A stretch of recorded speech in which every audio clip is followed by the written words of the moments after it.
vous dis une star parce que si vous avez vu le film Chocolat, le film de Roche Dizem avec Omar Sy, eh bien, elle joue là-dedans. Oui, c'est une actrice du film Chocolat. C'est aussi une descendante d'une grande famille d'acteurs et d'actrices. Si je vous dis Maus Costo, ça vous parle? Oui, bien sûr, c'est de la pub. De la pub pour de la lessive qui date d'il y a quelques dizaines d'années. Eh bien, cette actrice, c'est elle. Elle s'appelle Tibi, c'est un chimpanzé. Et Tibi, figurez-vous que progressivement, elle commençait à perdre la vue en raison d'une cataracte. Son propriétaire qui l'accompagne au quotidien, qui vit vraiment avec elle, se rendait compte que vraiment ça l'handicapait dans sa vie quotidienne. D'abord, Tibi, elle adore regarder la télé. Je ne sais pas si elle nous regarde ce matin. Et elle ne pouvait plus regarder la télé. Elle avait du mal aussi à remplir ses fonctions. Puis c'était gênant pour elle. Alors, son propriétaire a décidé de la faire opérer de la cataracte. C'est une intervention dont je vous ai déjà parlé chez les chiens parce qu'aujourd'hui, on utilise des méthodes, des techniques qui sont celles que l'on utilise chez l'homme et ça marche très très bien. Regardez.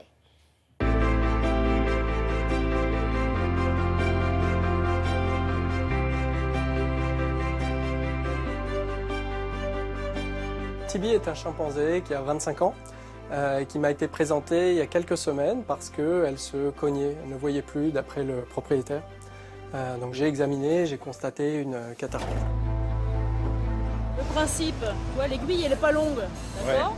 Donc tu piques tout droit. Ouais. Moi, je vais la camoufler. Ça vous fait peur? Vous êtes un peu stressé? Ouais, beaucoup. Moi, je pense à elle, c'est ma fille et ça fait partie de ma vie. Hein. Ce matin, elle a mal réagi parce qu'elle se doutait qu'elle venait au service vétérinaire.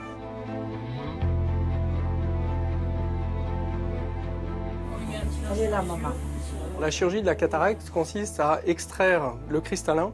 Le cristallin, c'est une lentille qu'on a à l'intérieur de l'œil et qui peut devenir complètement opaque. C'est ce qu'on appelle la cataracte.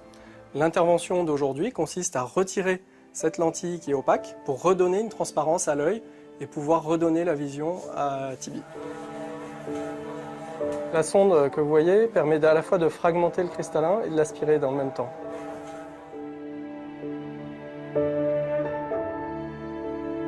Les techniques sont identiques à celles qu'on utilise chez l'homme. La seule différence, c'est que chez l'animal, et donc chez Tibi, il a fallu anesthésier pour pas que l'animal bouge, alors que chez l'homme, ça se fait sous anesthésie locale.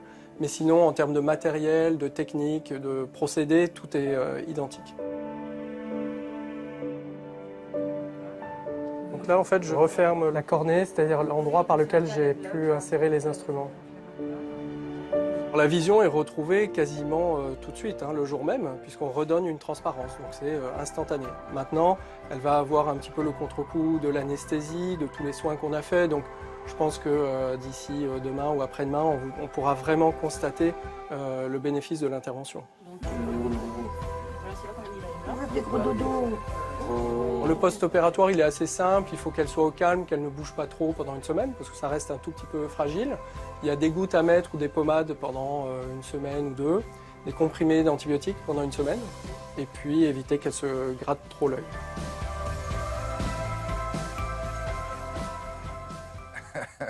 Bon, les nouvelles sont bonnes, William. Elle va bien. Tibi va très très bien et elle regarde à nouveau la télé. Je suis sûre qu'elle me regarde. Bon, merci.